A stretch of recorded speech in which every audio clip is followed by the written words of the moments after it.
हाँ ये देखिए, एक बार आज तक हमने ऑप्टिक्स में जो कुछ भी पढ़ा है, एक बार जल्दी से मैं आपको रिवाइज करा देता हूँ, ठीक है?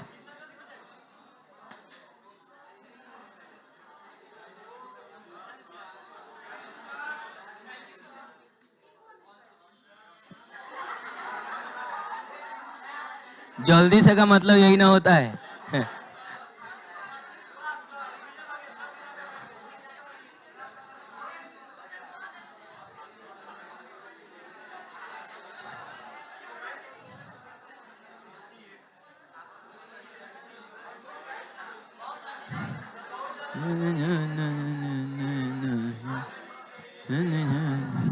ठीक है, तो लास्ट क्लास में हम लोग, शांत हो जाइए, लास्ट क्लास में हम लोग देख रहे थे कि अगर कोई टेलीस्कोप है तो टेलीस्कोप के केस में जो मैग्निफिकेशन होता है, अगर आप फाइनल इमेज को बनाना चाह रहे हैं इनफाइनाइट पे, तो मैग्निफिकेशन होता है -FO/FE। याद है? लास्ट में जाते जाते हम लोग यही सपना देख रहे थे। और अगर आप फाइनल इमेज को कहां बनाना चाह रहे हैं, फाइनल इमेज को आप डी डिस्टेंस पे बनाना चाह रहे हैं, तो उस केस में जो मैग्निफिकेशन होता है वो होता है -FO/FE। मतलब ये तो आप ऐसे ही छाप लीजिएगा। और ये स्ट्रेन्ड आई कंडीशन में आपको याद आ रहा होगा क्या? स्ट्रेन्ड आई कंडीशन में आपको याद आ रहा होगा कि हम लोगों ने माइक्रोस्कोप के केस में पढ़ा है, एक फैक्टर आता है D/F+1 वाला, D/F+, याद आ रहा है माइक्रोस्कोप में? तो याद करने का तरीका यह है कि टेलीस्कोप में भी ऐसा आता है, लेकिन थोड़ा पलट के आता है। D/F ना आके यहाँ F/D आता है, तो ऑब्वियसली F तो E वाला ही हम लिखेंगे। FE क्या? D+1। ये हो गया आपका मैग्निफिकेशन। कब का? जब आप फाइनल इमेज को, ये जो फाइनल इमेज है इसको आप कहां बना रहे होंगे? D पे बना रहे होंगे, 25 सेंटीमीटर पे बना रहे होंगे। क्लियर है? चलिए ठीक है। इसी को नॉर्मल एडजस्टमेंट भी कहा जाता है। जिस समय आप फाइनल इमेज कहां बना रहे हैं? इनफाइनाइट पे बना रहे हैं, उसी को क्या बोला जाता है? नॉर्मल एडजस्टमेंट भी बोला जाता है। नॉर्मल एडजस्टमेंट वाला जो फोटो है, मैंने बताया था लेकिन एक बार फिर से मैं आपको बता देता हूं। उसमें होगा क्या कि अभी देखो क्या है कि आईपीस होना चाहिए बड़ा। क्या होना चाहिए?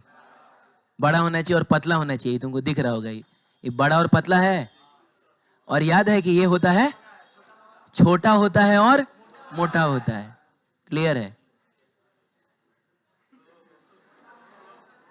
ठीक है, कोई बात नहीं है।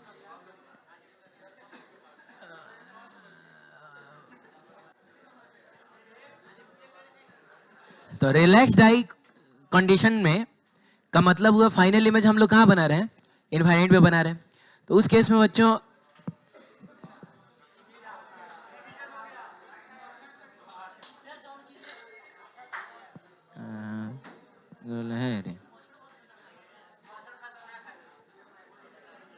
रिलैक्स्ड आई कंडीशन में, चलिए शांत हो जाइए, आपका जो रे आएगा वो तो ऐसा पैरेलल ही ना आएगा। और वो सब कहां मिलता है? वो सब कहां मिलता है? फोकल प्लेन में कहीं मिलता है। तो फोकल प्लेन का मतलब हुआ कि फोकस जस्ट इसी पॉइंट के ना ऊपर होगा, तो इसका फोकस यहां होगा। तो जाहिर सी बात है ये वाला जो लेंथ होगा वो फोकल लेंथ ऑफ ऑब्जेक्टिव होगा। क्लियर है? अब अगर आप चाह रहे हैं कि फाइनल इमेज इनफाइनाइट पे बने, बोलिए तो बताइए इमेज इनफाइनाइट पे कब बनता है? जब ऑब्जेक्ट को लेंस के फोकस पे रखा जाता है। ये एक्चुअली एक रिवर्सिबल प्रोसेस है। अगर ऑब्जेक्ट इनफाइनाइट पे है तो इमेज कहां बनता है? कहां बनता है? फोकस पे। तो ऑब्जेक्ट अगर फोकस पे होगा तो इमेज कहां बनेगा? इनफाइनाइट पे। तो कहने का मतलब है कि हम आईपीस को कुछ इस तरीके से रखेंगे ना, आईपीस को कुछ इस तरीके से रखेंगे कि ये जो इमेज बना है इसका वाला, जो कि इसके लिए ऑब्जेक्ट का काम करेगा, अरे बोलो, वो इसके फोकस पे आ जाए। अगर ये इसके फोकस पे आ जाएगा तभी तो हम लोग रे डायग्राम बनाएंगे, तो वो कुछ इस तरीके से बनेगा और ये दोनों रेस पैरेलल हो जाएंगे, ना इधर मिलेंगी और ना इधर मिलेंगी। क्लियर है? अरे बोलिए। तो मिला जुला के देखा जाए तो बताइए ये वाला डिस्टेंस कितना होगा? ये focal length of eyepiece होगा। और यहां से हम लोगों ने देखा था कि for relaxed eye condition length of telescope, जिसको अगर आप एल से डिनोट करना चाह रहे हैं, कितना होगा? This plus this. यहां से लेकर यहां तक एफओ है, यहां से लेकर यहां तक एफई है, तो ये हो जाएगा एफओ प्लस एफई। और मैग्निफिकेशन इस केस में होता है minus of FO upon FE. हमने ये भी देखा था अगर आपको मैग्निफिकेशन को ज्यादा करना है तो आपको एफओ को ज्यादा करना होगा और एफई को कम करना होगा। एफओ को ज्यादा करने का मतलब हुआ, अरे फोकल लेंथ ऑफ ऑब्जेक्टिव ज्यादा है का मतलब हुआ इसका पावर कम होगा। पावर कम का मतलब वो पतला लेंस होगा, तो इसीलिए एक पतला लेंस होता है। लेकिन एफई को ज्यादा ना करना है, सॉरी एफई को कम ना करना है। एफई को कम करने का मतलब हुआ, अरे यार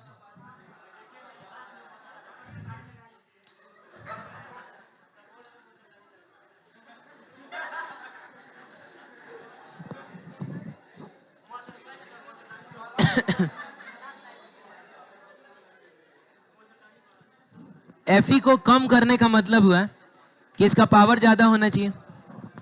पावर क्या होना चाहिए? ज्यादा होना चाहिए। और पावर ज्यादा होने का मतलब मोटा लेंस, तो आईपीस मोटा होता है, ये पतला होता है। ठीक है, ये क्वेश्चन तो हम लोगों ने कर लिया था। इसमें पूछ रहा था लेंथ ऑफ टेलीस्कोप, तो कितना आ जाएगा? FO plus FE. इसमें पूछ रहा था कि कौन बड़ा होता है कौन छोटा होता है, तो एफओ बड़ा होता है ना और एफई छोटा होता है, तो ये वाला हो गया था। और ये तो डायरेक्ट मैग्निफिकेशन का फॉर्मूला ही पूछ रहा है, तो वो होता है माइनस एफओ बाई क्या? ऑप्शन नंबर ए सही हो जाएगा। चलिए आगे बढ़ते हैं। अब ये देखिए क्या बोल रहा है। 5 नंबर का सवाल है और 2019 में पूछा है। विथ नीट डायग्राम, एकदम साफ सुथरा डायग्राम बनाना है। ठीक है। Describe the construction and working of क्या? Astronomical telescope and find its magnifying power. तो जितना कुछ हम लोगों ने टेलीस्कोप में पढ़ा है वो सारा कुछ हम लोग लिख देंगे। ठीक है, हमको 5 नंबर मिल जाएगा। ये बोल रहा है कि draw a ray diagram to show image formation of a compound microscope और एस्ट्रोनॉमिकल टेलीस्कोप। ये कहने का मतलब है कि अब इसने आपके ऊपर छोड़ दिया कि दोनों में से आप किसका लिखना चाह रहे हैं, और ना लगा हुआ है। ठीक है, फिर बोल रहा है डिराइव एन एक्सप्रेशन फॉर क्या? Magnifying power of your instrument. आपने जो चुना है, और अगर आपने माइक्रोस्कोप चुना है तो उसका मैग्नीफाइंग पावर डिराइव करिएगा, आपने अगर टेलीस्कोप चुना है तो आप उसका मैग्नीफाइंग पावर डिराइव कर दीजिएगा। फिर बोल रहा है कि explain the application of your instrument, और ये भी बताइए कि जो इंस्ट्रूमेंट आपने चुना है उसका एप्लीकेशन क्या है। तो अगर टेलीस्कोप है तो उसका यूज किया जाता है दूर की चीजों को देखने के लिए, और अगर माइक्रोस्कोप है तो उसका यूज किया जाता है आसपास की छोटी छोटी चीजों को देखने के लिए। तो ठीक है, ऐसा आपको 5 नंबर मिल जाएगा।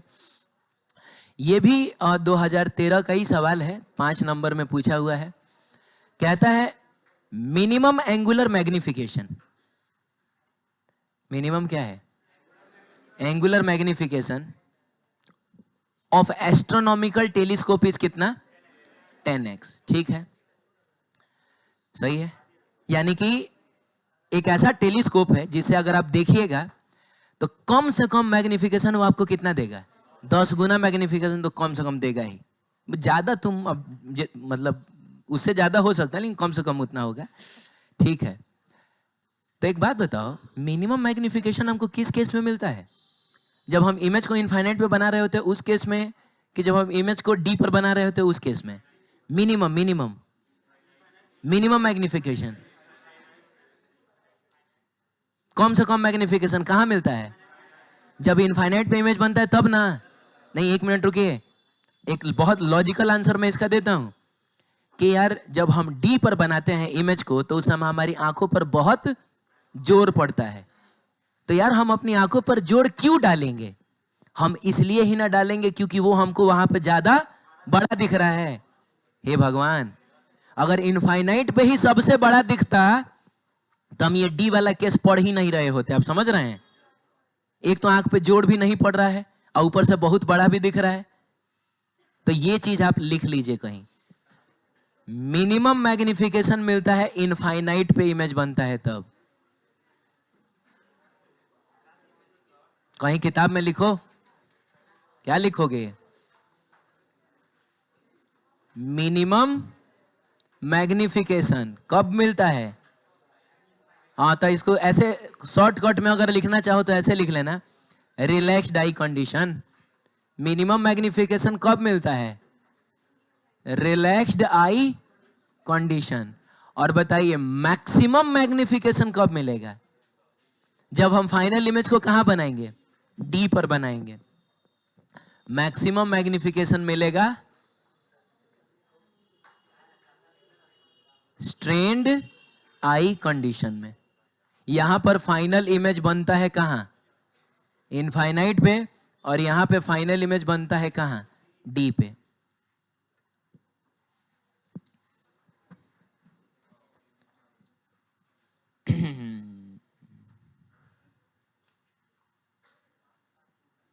क्या बाबू?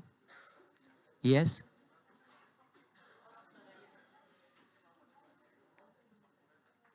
ओके ओके ओके, ठीक। ये हो गया। चलो ठीक, मिटा दूं इसको? मिटा दूं? हाँ बाबू, मिटाता हूं मैं। अब सुनिए, इसने कहा कि एक टेलीस्कोप है जो मिनिमम मैग्निफिकेशन आपको दे रहा है 10x। तो यानी मैग्निफिकेशन उसने आपको कितना दे दिया है? 10 दे दिया है। तो आपको भी पता है कि ये जो 10 है वो एक्चुअली क्या 10 है, वो एक्चुअली इनफाइनाइट वाला ना मैग्निफिकेशन है। और इनफाइनाइट वाला मैग्निफिकेशन होता है -FO/FE। लेकिन हम माइनस साइन यहां यूज नहीं करेंगे क्योंकि इसने भी मैग्निफिकेशन का सिर्फ मैग्नीट्यूड ही दिया है। टेलीस्कोप के केस में मैग्निफिकेशन पॉजिटिव नहीं होता है। कैसा होता है? तो जब उसने खाली मैग्नीट्यूड दिया है तो हम भी फॉर्मूले में खाली मैग्नीट्यूड ही ना रखेंगे। तो यहां से हम FE को अगर उधर लेके चले जाएं तो बाबू FO = हो जाएगा 10 FE। अरे ऐसा हो जाएगा? अरे बोलो ना। अच्छा है, मतलब इसको पहले रखो उसको बाद में रखो, कोई दिक्कत है नहीं। वैसे ये हो जाएगा आपका 10 FE = कितना? FO हो जाएगा। इसको उधर बुला लाइए। तो 10 FE - FO बराबर कितना?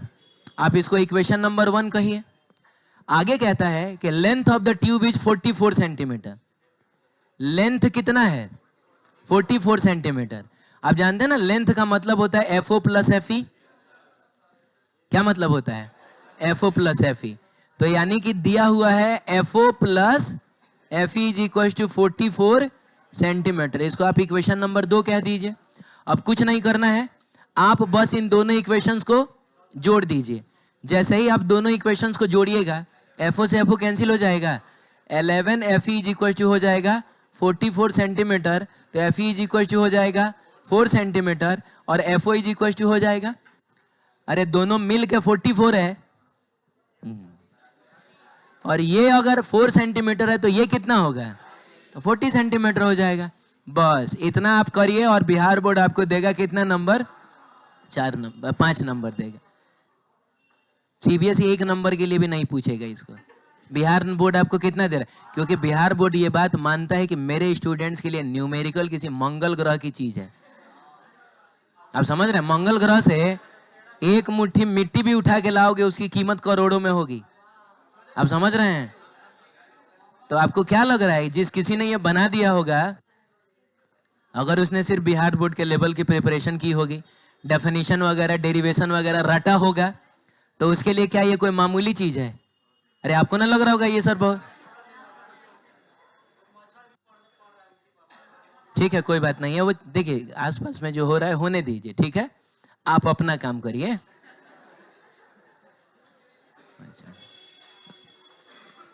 क्या मैं ये दोबारा समझाऊं? इसमें कुछ छोटे छोटे, हाँ कुछ छोटी छोटी बातें छिपी थी, जिसमें पहली बात तो ये थी कि आपको ये समझ लेना है, 2 नंबर तो आपको वही मिल जाएगा कि मिनिमम मैग्निफिकेशन का मतलब हुआ कहाँ का मैग्निफिकेशन, इनफाइनाइट वाला, यानी मैग्निफिकेशन के लिए आपको कौन सा फॉर्मूला यूज करना है ये।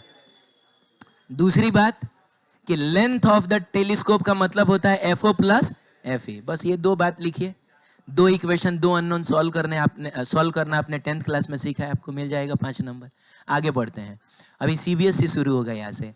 Y must both the objective and क्या eyepiece of compound microscope have short focal lens.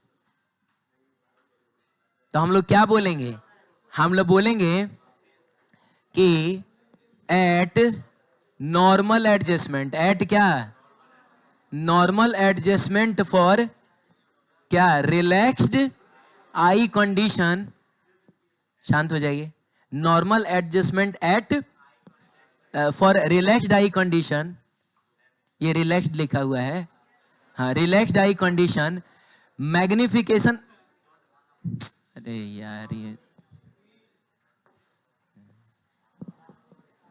Magnification कितना होता है, minus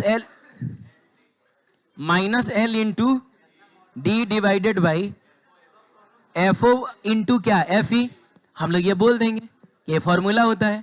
and now it is very clear that कि अगर आपको मैग्निफिकेशन ज्यादा चाहिए तो आपको एफ ओ को भी छोटा रखना पड़ेगा और एफ ई को भी छोटा रखना पड़ेगा। तो देखिए, आप जरूरी नहीं है कि हमेशा लैंग्वेज ही लिखिए, लैंग्वेज आप यकीन मानिए कोई टीचर पढ़ना नहीं चाहता है, लैंग्वेज लिखने से ज्यादा बढ़िया होता है इस तरीके से चीजों को दिखा देना। ये एक झलक में टीचर समझ जाएगा कि तुमको पता है कि ओरिजिनल बात क्या है, अरे है कि नहीं। तो बस इतना भी लिख दीजिए और ये 1 नंबर का ही सवाल है, आपको 1 नंबर मिल जाएगा, ठीक है। हाँ सीबीएसई का है, आगे बढ़े। अरे आपको समझ में आया ना, अरे इसी फॉर्मूले से ना रे हम लोगों ने एक्सप्लेन किया था कि क्यों ये दोनों मोटा मोटा होना चाहिए। हाँ ठीक, चलिए। Y should the objective of telescope have large focal length and large aperture, large focal length and large aperture. Babu aperture का मतलब होता है साइज, समझ रहे हो। तो ऑब्जेक्टिव जो होता है, ऑब्जेक्टिव जो ऑब्जेक्ट की तरफ होता है वो साइज में बड़ा होता है और उसका फोकल लेंथ भी बड़ा होता है। फोकल लेंथ बड़ा होने का मतलब पतला होता है वो, ठीक है।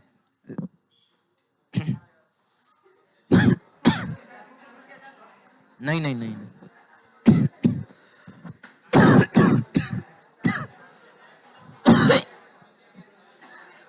नहीं चलो इधर देखो।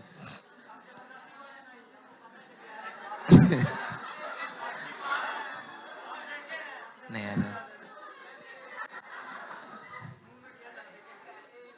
ऐसा नहीं है। देखो इधर देखो। अरे मेरा गला खराब है उसकी वजह से। वाई देखो पढ़, देखिए बाबू आप मेरा दिमाग मत खराब करिए। सवेरे वाले देखो तुम यकीन मानो मैं अभी छुट्टी कर दूंगा, दिमाग मेरा खराब है। थैंक यू सर बोल रहे हो क्या?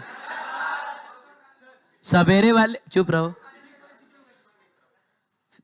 हम लोग का दिमाग नहीं खराब होता है।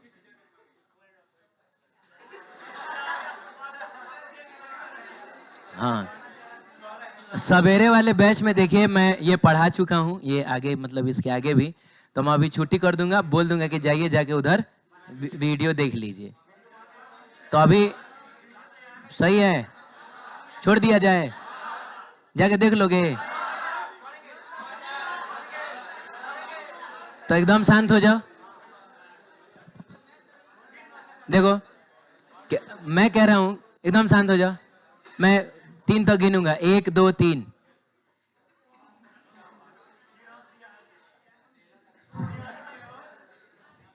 तेरह तक गिनू। माधुरी दीक्षित दिख रहा। चलिए, ऑब्जेक्टिव ऑफ टेलीस्कोप जो होता है ना, तो वो साइज में भी बड़ा होता है और उसका फोकल लेंथ भी ज्यादा होता है। तो फोकल लेंथ क्यों ज्यादा होता है ये बात हमको पता है, क्योंकि फॉर नॉर्मल एडजस्टमेंट या एट क्या normal adjustment for relaxed eye condition, जो मैग्नीफाइंग पावर का फॉर्मूला होता है वो -FO/FE होता है। तो ये चीज तो हम एक्सप्लेन कर देंगे कि अगर मैग्निफिकेशन को ज्यादा चाहिए तो एफओ को भी क्या करना पड़ेगा? बोलिए, आपको ज्यादा करना पड़ेगा, ठीक है, ये हो जाएगा ना। लेकिन अपर्चर क्यों ज्यादा चाहिए? क्योंकि बच्चों हम लोग टेलीस्कोप का यूज करके बहुत दूर की चीजों को ना देखते हैं। दूर की चीजें, अगर चीजें दूर हैं तो उनसे बहुत कम लाइट हम तक पहुंचता है। एक स्टार का बहुत कम लाइट हम तक पहुंचता है कि नहीं? जबकि आप सोचिए कि क्या स्टार से बहुत कम लाइट निकलता है? हर स्टार अपने आप में एक सूरज है और सूरज से क्या कम लाइट निकलता है? हाँ, लेकिन स्टार चूंकि इतना दूर है ना कि हम तक पहुंचते पहुंचते उसके लाइट का एक बहुत ही कम फ्रैक्शन पहुंच पाता है कि नहीं? तो हम लोग इसको बड़ा इसलिए रखते हैं ताकि इसमें ज्यादा से ज्यादा लाइट एंटर कर सके। जितना ज्यादा लाइट एंटर करेगा ना, हमको इमेज उतना ही क्लियर दिखेगा। हो गया दोनों एक्सप्लेनेशन। और ये क्वेश्चन अब हम दो चीज है तो ये ज्यादा से ज्यादा 2 नंबर का होगा। क्लियर है? चलो, why should the objective of telescope have large focal length? हो गया ना ये? चलो ठीक है। Why is the aperture of objective lens और mirror of telescope taken as large? क्यों अपर्चर को बड़ा रखा जाता है? ताकि ज्यादा से ज्यादा लाइट एंटर कर सके। हालांकि इसमें तुमको एक और मिरर लिखा हुआ दिख रहा होगा। हाँ, तो ये शांत हो जाओ ना। ये मिरर इसलिए लिखा है क्योंकि टेलीस्कोप मिरर्स की सहायता से भी बनाया जाता है। ये जो हबल टेलीस्कोप है, जेम्स हॉब्स टेलीस्कोप, ये सब जो है, ये सब रिफ्लेक्टिंग टाइप ऑफ टेलीस्कोप है। इसमें लेंसेज का इस्तेमाल नहीं हुआ है, इसमें मिरर्स का इस्तेमाल हुआ है। ठीक है, वो अभी थोड़ी देर के बाद हम लोग पढ़ने वाले हैं। लेकिन मकसद एक ही है। अपर्चर को ज्यादा रखने का मकसद एक ही है, ज्यादा से ज्यादा लाइट को कलेक्ट करना। ठीक है। Y should the objective of microscope, हाँ, माइक्रोस्कोप क्यों स्मॉल होना चाहिए? तो टेलीस्कोप का ऑब्जेक्टिव बड़ा होना चाहिए, माइक्रोस्कोप का जो ऑब्जेक्टिव है वो छोटा ही रहता है, उसको बड़ा नहीं किया जाता है। और इसका रीजन भी बहुत सिंपल है। जैसे मान लीजिए कि यहाँ पे कोई चीज है, इसमें से लाइट निकल रहा है। बोलो बाबू, क्या निकल रहा है? अरे ये क्या है? क्या निकल रहा है? ये लाइट निकल रहा है। ठीक है, अब क्या है कि अब अगर हम बहुत दूर चले जाएं तो हम तक जो लाइट पहुंचेगा इसका, हाँ, बहुत कम फ्रैक्शन उसका पहुंच पाएगा कि नहीं? आप समझ रहे हैं? एकदम हल्का फुल्का पहुंच पाएगा। मान लो कि थोड़ा सा ही पहुंच पाएगा। अरे थोड़ा सा ही नहीं पहुंच पाएगा। यहाँ पे अगर हम लोगों ने इतना बड़ा कोई भी चीज लिया है तो बहुत कम लाइट इस बेचारे का वहां तक पहुंच पाएगा। ज्यादातर लाइट तो दुनिया में बिखर गया ना।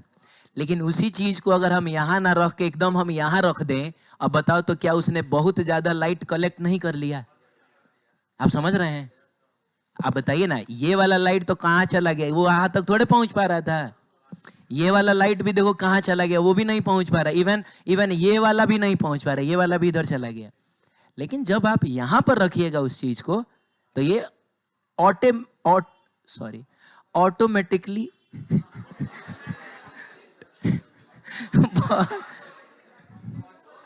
बहुत ज्यादा लाइट कलेक्ट कर पा रहा है। ये अपने आप में बहुत ज्यादा, तो इसको बहुत बड़ा करने की जरूरत नहीं है ना।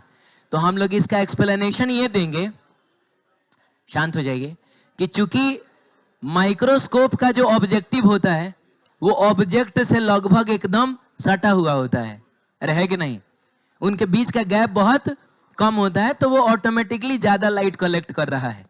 तो इसीलिए उसको बड़ा करने की जरूरत नहीं है, उसको छोटा ही रखा जाता है। ठीक है।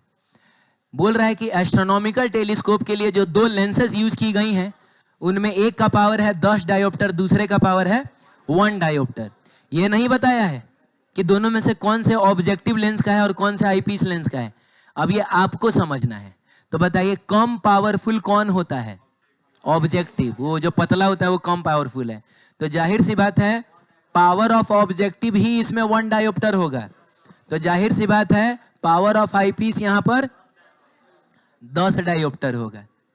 नहीं समझ में आया? कितना होगा? 10 डायोप्टर होगा। हमसे बोल रहा है कि what is the magnifying power at normal adjustment. तो बाबू, magnifying power at normal adjustment होता है -FO अपॉन FE। अब यहां से हम FO निकाल लेंगे, यहां से हम FE निकाल लेंगे। और ये हमने पढ़ा है कि पावर का मतलब होता है 1 अपॉन फोकल लेंथ। अरे होता है? चलो तो बाबू यहाँ से तुम निकाल लो, क्या पता है F1 निकाल लो, तो 1/1/d हो जाएगा। नहीं समझ में आए, देखो अरे पलटना ही तो है, और पलट हम लोग इसलिए रहे हैं क्योंकि FO कहाँ है, ऊपर है, तो हमको FO की वैल्यू चाहिए। लेकिन यहाँ पर इसको 1/Fe बराबर कितना 10d, इसको पलटने की जरूरत नहीं है, हम डायरेक्ट 1/Fe की जगह पे रख देंगे 10 डायोप्टर। तो ये जो मैग्नीफाइंग पावर है इसको हम क्या लिख सकते हैं, माइनस ऑफ, बोलिए, FO इंटू 1/Fe नहीं लिख सकते हैं। चलिए माइनस ऑफ FO की जगह पे हमने रख दिया, कहाँ भाग गया, हाँ ये 1/1 डायोप्टर, 1 डायोप्टर है ना बाबू। और 1/Fe की जगह पे क्या रख देंगे, पूरे 1/Fe की जगह पे हम रख देंगे 10 डायोप्टर, डायोप्टर से डायोप्टर कट जाएगा और आंसर आ जाएगा -10। -10 आपको ये बताना चाह रहा है कि इमेज उल्टा बनेगा और 10 गुना बड़ा बनेगा, नहीं 10 गुना बड़ा दिखेगा, ये सही है। ठीक है आगे बढ़े, या ये दोबारा पूछना है, तो ये CBSE का है, 1 नंबर या 2 नंबर का होगा ये, ठीक है। चलिए बाकी ये सब क्वेश्चन आप अपना ट्राई करिएगा, ठीक है, जो हमने पढ़ा बस वही होगा, वही ड्रॉ रे डायग्राम ये सब होगा, ठीक है। बहुत सारे क्वेश्चंस हैं। हम आते हैं यहाँ पर, सुनिए, हुआ क्या हुआ क्या कि जब हम लोगों ने टेलीस्कोप बनाया था, मैंने टेलीस्कोप बनाया था ना, तो टेलीस्कोप बनाया था, तो अब जैसे हम चांद देख रहे हैं, तो चांद देख रहे हैं तो चांद बड़ा दिखता है, अरे दिखेगा, वरना किस काम का टेलीस्कोप। लेकिन बाबू उल्टा दिखेगा, और ये बात आपको महसूस नहीं होगा। गोल चीज उल्टा भी हो जाए कोई फर्क पड़ता है, अरे चांद पहले से गोल है, जितनी भी सेलेशियल बॉडीज हैं सब की सब क्या है, गोल हैं, तो वो उल्टी भी दिखेंगे, कोई फर्क नहीं पड़ेगा, बोलो ना। लेकिन कभी कभी हम लोग उस टेलीस्कोप का यूज जो है वो फाइनाइट डिस्टेंस की चीजों को भी देखने के लिए करते थे। जैसे मान लीजिए, क्या हुआ,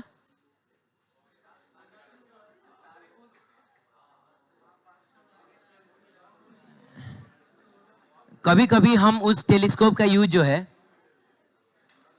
शांत रहो,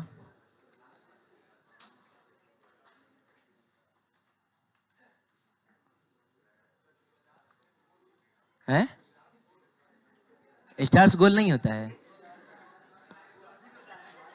ये लड़का बोल रहा है सर स्टार तो ऐसा होता है।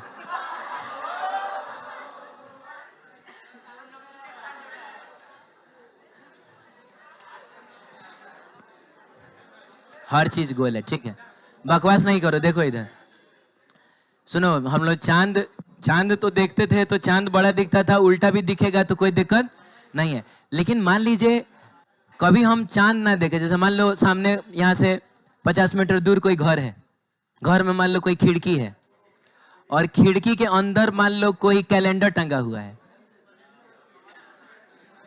तो ऐसे में तो देखोगे तो खिड़की के अंदर क्या है तुमको कुछ ढंग से दिखेगा नहीं। लेकिन जब हम लोग उस टेलीस्कोप की सहायता से देखते थे ना, देखिए आपको अगर यकीन ना हो तो आप अमित सर से पूछेगा, वो मेरे रूममेट थे। अब वो लोग क्या क्या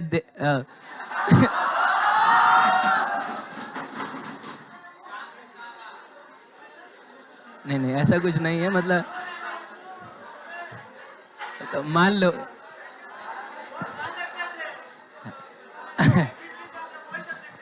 अरे यार हम लोग, हाँ सुनिए ना, मान लीजिए कि अगर हम लोग देख रहे हैं, कैलेंडर देख रहे हैं, तो वो कैलेंडर तो खैर बहुत साफ दिखता था। इवन उस कैलेंडर में अगर कुछ लिखा हुआ है ना, जैसे तारीख वगैरह नहीं लिखा होता है, वो तक हम लोग पढ़ पाते थे। घर बहुत दूर है, ऐसे में तो तुमको ये भी नहीं समझ में आ रहा है कि कैलेंडर में किस चीज का, कौन से भगवान का फोटो है, लेकिन उसे वो फोटो तो खैर छोड़ दो, तुम क्या लिखा हुआ है वो तक तुम देख पाओगे, अगर बढ़िया से उसको एडजस्ट किया जाए तो। मतलब बहुत बढ़िया टेलीस्कोप बना। लेकिन एक बात उसमें बहुत इरिटेटिंग था, क्या, कि जो भी दिखेगा वो तुमको उल्टा दिखेगा। ऐसा मुंडी ऐसा देखोगे क्या, उल्टा दिखेगा। तो अगर हम एक ऐसा टेलीस्कोप बनाना चाहते हैं जिससे हम धरती पर की किसी दूर की चीज को देखें, तो जाहिर सी बात है बड़ा होने के साथ साथ इस बात का भी ख्याल रखना पड़ेगा कि वो हमको सीधा भी दिखे। तो उसको बोला जाता है टेरेस्ट्रियल टेलीस्कोप। सुनिए, दो टाइप की चीजें होती हैं, एक होती है सेलेसियल और एक होती है टेरेस्ट्रियल। सेलेसियल का मतलब हुआ धरती के बाहर की चीजें, स्पेस की चीजें, हाँ। और टेरेस्ट्रियल का मतलब हुआ धरती पर की चीजें। तो धरती पर की चीजों को देखने के लिए टेलीस्कोप को सीधा इमेज दिखाना पड़ेगा, तब वो बढ़िया रहेगा। ठीक है, कुछ नहीं है, कोई इसमें बहुत एक्स्ट्रा कॉन्सेप्ट हमको नहीं पढ़ना है। आइए रे डायग्राम से समझते हैं कि ये बना कैसे है। आपको याद आ रहा है रेज आई थी पैरेलल? आपको याद आ रहा है उन्होंने कन्वर्ज एक ऐसे पॉइंट पे किया था जो इसके फोकल प्लेन पे था। और आपको याद आ रहा है ये वाला जो डिस्टेंस है,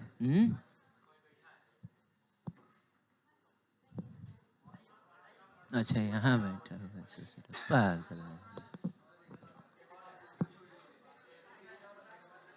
आपको याद आ रहा है ये वाला जो डिस्टेंस था वो FO था। बोलो, फोकस में ही ना बनता है।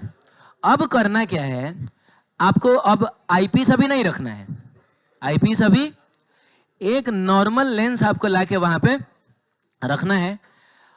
और आपको उस लेंस को कुछ इस तरीके से रखना है ना कि ये वाला जो इमेज बना है, जो कि इसके लिए ऑब्जेक्ट का काम करने वाला है, वो इसके 2F पर बने। कहां बने? 2F पर। अब बताओ तुमको याद है कि नहीं कि जब बाबू ऑब्जेक्ट को कहां रखा जाता था? 2F पे, तो इमेज इधर उल्टा बनता था 2F पे।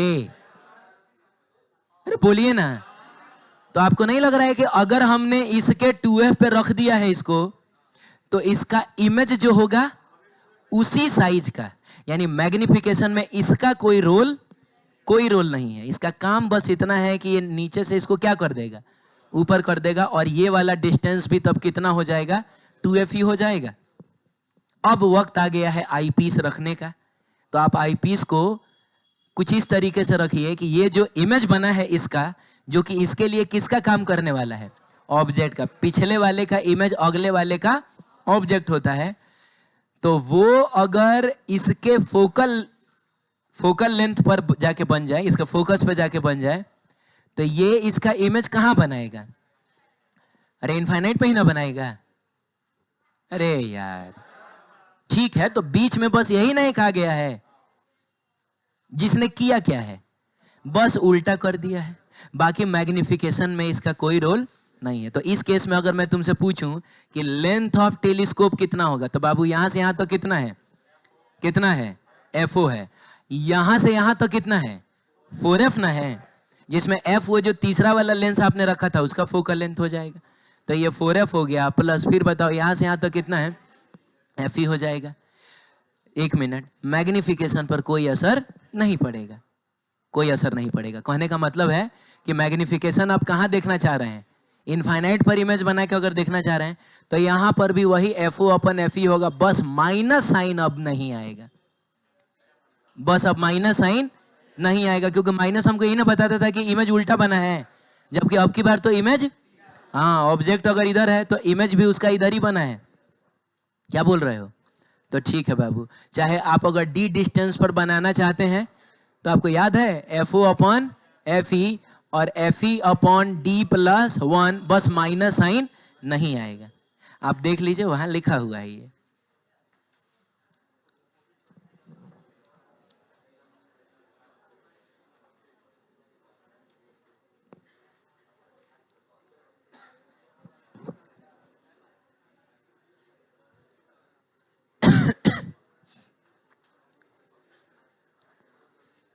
देख लिए? अरे तुम समझ पाए ना इसने किया क्या है? कुछ नहीं किया है, बस इसने उल्टा को सीधा कर दिया, बाकी इसका और कोई रोल नहीं है। आगे बढ़ते हैं। अब सुनो, एक होता है रिफ्लेक्टिंग टाइप ऑफ टेलीस्कोप, जिसको हम लोग कैसेग्रेन रिफ्लेक्टिंग टेलीस्कोप भी कहते हैं।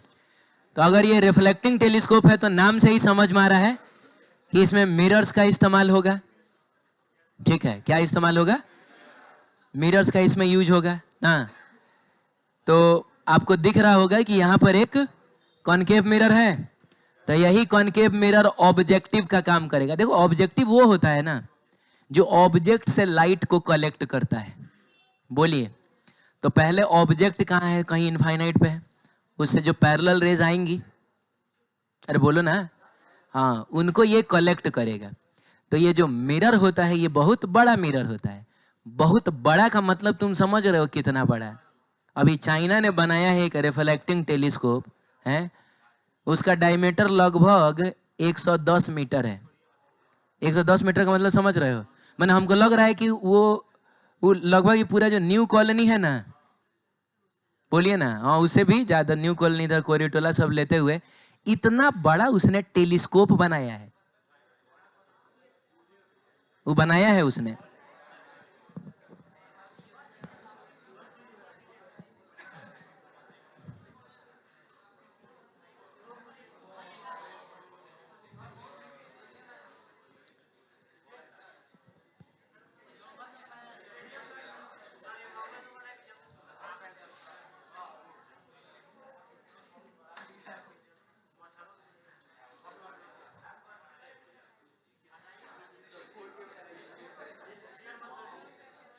आप देख रहे हैं ये? अच्छा, ये आपको पहाड़ दिख रहा है? पहाड़, हाँ, ये सब टावर दिख रहा है। उसके बीच में ये जो पूरा है आपको तगाड़ी टाइप का जो दिख रहा है, ये पूरा का पूरा आप देख रहे होंगे इधर। ये सब रोड देखिए कितना छोटा, कितना पतला दिख रहा है। रोड वगैरह कितना पतला दिख रहा है। तो मेरे ख्याल से आप कंपेयर करके देख सकते हैं कि ये कितना बड़ा है। आप समझ रहे हैं? अब बड़ा होने से क्या होगा, ये तो जवाब मुझको लग रहा है आपको खुद देना चाहिए। कहाँ चला गया? अच्छा, कोई बात नहीं। तो मैं ये कह रहा था कि ये बड़ा ही नहीं होता है, ये एक्चुअली बहुत बड़ा होता है। फोटो उतना बड़ा मैं नहीं बना सकता। कौन वजह बताएगा? अरे वजह बहुत सिंपल है, हम ज्यादा से ज्यादा लाइट कलेक्ट कर सके। अब नॉर्मल कोई टेलीस्कोप, हम रिफ्रैक्टिंग टेलीस्कोप जिसमें लेंसेज का इस्तेमाल होता है, वो बहुत ज्यादा बड़ा नहीं बना सकते हैं। कुछ एबरेशंस होती हैं, कुछ गड़बड़ियां होनी शुरू हो जाती हैं अगर हम लेंस को बहुत बड़ा कर दे तो। ठीक है, तो वो सब अब पहले सिलेबस में हुआ करता था, अब नहीं है, तो उसके कॉम्प्लिकेशन में हम नहीं जाएंगे। लेकिन इसमें वो एबरेशंस नहीं होती हैं। अरे एबरेशंस क्या होती हैं यार, मैं बता देता हूँ। मान लो सूरज से क्या आया, चाहे तारों से क्या आया, व्हाइट लाइट ना आया, और तुम भी जानते हो कि वायलेट कलर ज्यादा मुड़ता है, रेड कलर कम मुड़ता है। तो पता चलेगा वायलेट यहाँ आ गया, रेड यहाँ आ गया, तो क्या ढंग का इमेज बन रहा है? तो इसीलिए लेंस को हम बहुत बड़ा नहीं रख सकते हैं। ये सब चीज रिफ्लेक्शन में नहीं होता है। रिफ्लेक्शन में अगर व्हाइट लाइट आया है तो व्हाइट लाइट ही आएगा। अरे बोलो ना, ठीक है, तो इसका इस्तेमाल किया जाता है। बाकी इसमें और कुछ नहीं पढ़ना है आपको, बस आपको इसका डायग्राम समझ लेना है। तो आप देखिए, इनफाइनाइट से रेज आई, बहुत सारी रेज आई, इसने उनको क्या कर लिया, और बस इस पूरे सिस्टम का एक ही काम है कि इन रेज को कलेक्ट करके कहां तक पहुंचा देना, आपकी आंख तक। तो पहले तो इनको कन्वर्ज करके यहां पहुंचाया गया, यहां एक कॉन्वेक्स मिरर लगाया जाता है। फिर ये कॉन्वेक्स मिरर इनको मोड़ के, और इसमें एक छोटा सा छेद होता है, आपने देखा होगा, अगर वो फोटो बहुत ध्यान से देखा होगा तो उसके बीच में एक छोटा सा छेद आपको दिख रहा होगा। तो वहां से रेज बाहर निकलेंगी, और ये है हमारा आई पीस। यानी आई पीस के रूप में तो हम लोग लेंस का ही इस्तेमाल करते हैं। अरे बोलिए, मैग्निफिकेशन के सारे फॉर्मूले एग्जैक्टली सेम होंगे। कि अगर आपको मैग्निफिकेशन इनफाइनाइट पर इमेज बना के देखना है तो क्या होगा बताओ? अरे क्या होगा? Minus of FO by FE होगा।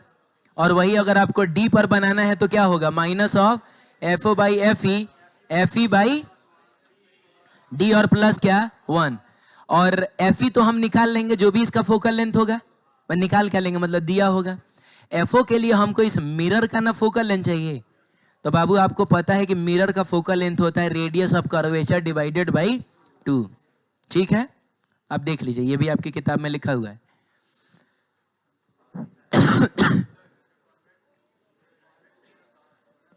क्या बोल रहे हैं?